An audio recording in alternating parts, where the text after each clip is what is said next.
609 ईस्वी में मक्का के पास हिरा नामक गुफा में मोहम्मद साहब के ऊपर पहली आयत नाजिल होती है और इस अनुभव को सबसे पहले अपनी पत्नी खादिजा से साझा करते हैं।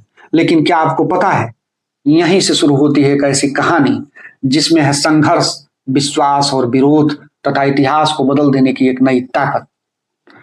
40 वर्ष की उम्र में शुरू हुआ दैवी संदेशों का सिलसिला मोहम्मद साहब के उम्र भर चलता रहता है और यहीं से शुरू होती है उनकी पैगंबरी भी। लेकिन सबसे दिलचस्प बात यह है कि मोहम्मद साहब शुरुआती 3 सालों तक इन दैवीय संदेशों को गुप्त रखते हैं और अपने करीबी लोगों को ही इसके बारे में बताते हैं। इस्लाम की सबसे पहली शिक्षा मोहम्मद साहब अपनी पत्नी खादिजा को देते हैं। खादिजा ऐसी पहली शख्स हैं जो इस्लाम में आस्था व्यक्त करती हैं और इस्लाम कबूल करती हैं। इसके बाद उनके चचेरे भाई अली, उनके दोस्त अबू बकर और जैद ऐसे लोग हैं जो इस्लाम में आस्था व्यक्त करते हैं और मुसलमान बनते हैं। यह एक सीमित लोगों का समूह है, लेकिन इनके विश्वास ने इस्लाम को एक नई ताकत दी और इस्लाम की नींव को मजबूत किया।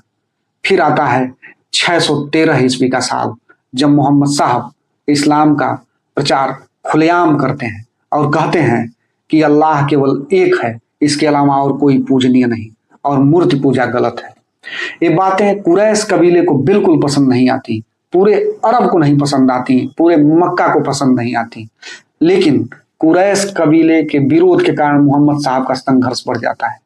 कुरैश कबीले की पूरी अर्थव्यवस्था मूर्ति पूजा पर टिकी हुई थी और मोहम्मद साहब के संदेश कुरैश कबीले के परंपराओं के खिलाफ थे।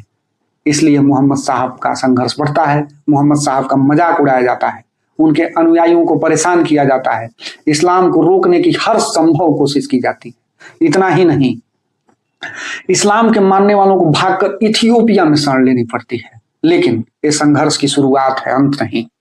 मक्का के सारे कबीले मिलकर के मोहम्मद साहब के कबीले का बहिष्कार करते हैं, उनके परिवार का बहिष्कार करते हैं और मोहम्मद साहब से व्यापारिक संबंध तोड़ दिया जाता है, उनसे पारिवारिक संबंध तोड़ लिया जाता है और उनका सामाजिक बहिष्कार किया जाता है।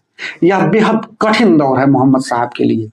फिर आता है 619 ईस्वी का साल, जिसे इस्लाम में गम का साल और दुख का साल कहा जाता है, क्योंकि मोहम्मद साहब की पत्नी खादिजा का इसी साल देहांत हो जाता है। इतना ही नहीं, मोहम्मद साहब के संरक्षक उनके चचा अबू तालिब भी इसी साल गुजर जाते हैं। इन दोनों लोगों के चले जाने के बाद मोहम्मद साहब बिल्कुल अकेले पड़ जाते हैं। क्यों? क्योंकि ये दोनों लोग मोहम्मद साहब के सबसे बड़े सहारे थे। इनके जाने के बाद मोहम्मद साहब से उनका कबीलाई संरक्षण भी छीन जाता है। मोहम्मद साहब के जान को, जीवन को हर पल खतरा है। यह बेहद कठिन दौर है।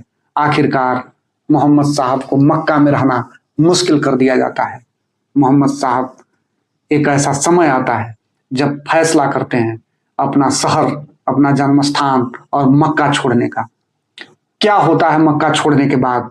मदीना की हिजरत ने इस्लाम को कैसे एक नई ताकत दी, कैसे एक छोटा समूह एक संगठित समूह में बदल गया, कैसे एक धार्मिक आंदोलन केवल धार्मिक आंदोलन नहीं रहा, वह सामाजिक आंदोलन हुआ, राजनैतिक आंदोलन हुआ। जानेंगे अगले पार्ट में। अगर आपको वीडियो पसंद आया तो चैनल को सब्सक्राइब करें, लाइक करें।